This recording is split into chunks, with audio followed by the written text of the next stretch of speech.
Dans le labyrinthe des mots, des locutions et des expressions, on s'y perd parfois. Mais chaque mot a son histoire, et chaque histoire, son fil conducteur. Sur la chaîne YouTube IJC Group, je vous propose Le Fil d'Ariane, le podcast qui vous donne la clé pour comprendre les expressions françaises, une à la fois, un jour à la fois. Le Fil d'Ariane, votre rendez-vous quotidien sur IJC Group. Bonjour à tous, je m'appelle Israël Jackie Cantal. Bienvenue dans cette nouvelle série consacrée au langage des diplomates. Les grandes décisions ne se prennent pas toujours sur les champs de bataille, mais dans les salles d'attente silencieuses, les tables de négociation polies et les corridors discrets des capitales mondiales. La diplomatie, c'est l'art subtil de naviguer entre la paix et la guerre, entre l'échec et la prospérité. C'est un langage codé où un seul mot peut désamorcer une crise ou, au contraire, la précipiter. Pour comprendre cet échiquier planétaire, il faut maîtriser son lexique. Bienvenue, mesdames, messieurs, dans l'art du possible, la série qui décrypte les 20 termes essentiels sans lesquels le monde s'arrêterait de tourner. Chaque mot est une règle du jeu, une arme ou un pont.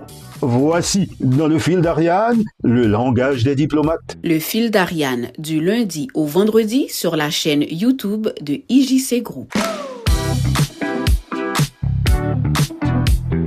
Un pays peut imposer sa volonté par la force armée, c'est le hard power, ou par la contrainte légale grâce au droit international. Mais les diplomates savent que la coercition engendre souvent la résistance. La véritable influence, celle qui dure et qui est la moins coûteuse, est celle qui est librement acceptée. Un État peut amener un autre à adopter ses politiques, non pas sous la menace, mais parce qu'il admire ses valeurs, sa culture, son modèle éducatif ou sa technologie. Alors les amis, découvrons ensemble ce pouvoir insaisissable d'un État qui peut s'exprimer à travers ses films, ses marques, ses universités et ses idées. Découvrons ce que les diplomates appellent le soft power.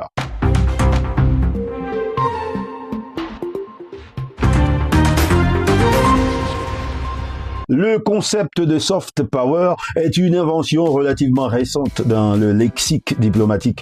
Le terme a été inventé et popularisé par le politologue américain Joseph Nye Jr. en 1990 dans son ouvrage Born to Lead: The Changing Nature of American Power.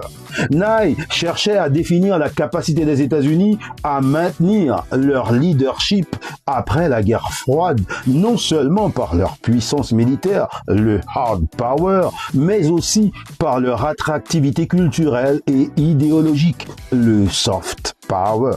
Bien que le terme soit nouveau, la pratique est ancienne. La France a exercé un soft power considérable au XVIIe et XVIIIe siècle grâce à la diffusion de sa langue et de sa philosophie des Lumières.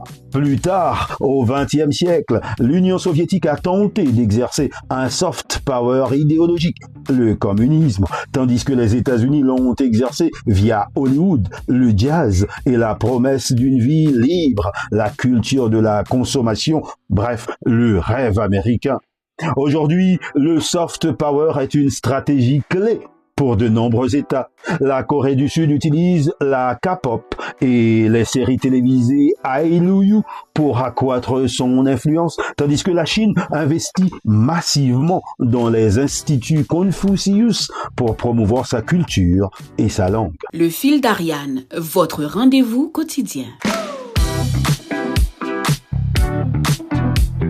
En diplomatie, le soft power est utilisé pour créer un environnement favorable, facilitant les négociations et augmentant la légitimité. Les diplomates mobilisent les ressources du soft power pour gagner l'opinion publique d'un pays étranger, ce qui exerce une pression indirecte sur le gouvernement de ce pays. Un pays peut choisir d'accorder des bourses à des étudiants étrangers, diplomatie universitaire, ou de financer des centres culturels, diplomatie culturelle. culturelle pour créer une base de sympathie et d'admiration. La diplomatie française est un exemple classique de soft power. La gastronomie, le luxe, la mode et l'usage de la langue française dans les organisations internationales via l'Organisation internationale de la francophonie ne force personne à suivre la ligne politique française, mais il crée un capital de sympathie et d'influence culturelle.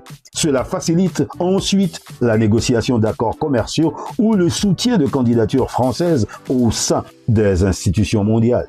Le prestige culturel se traduit par une plus grande écoute politique. Le fil d'Ariane, une expression, un jour à la fois. Le soft power démontre qu'une idée, une chanson ou une œuvre d'art peut être plus persuasive qu'un bataillon. Il est le produit d'une réputation positive. Pour passer de la persuasion à l'accord formel, il faut des représentants clairs, officiellement mandatés pour parler au nom de leur pays. Dans le prochain épisode du fil d'Ariane consacré au langage diplomatique, nous allons nous pencher sur ces acteurs clés de la scène internationale envoyés en mission spéciale pour faire passer des messages cruciaux au nom de leur chef d'État. J'ai nommé les émissaires. Mais ça, les amis, vous le savez, c'est pour demain.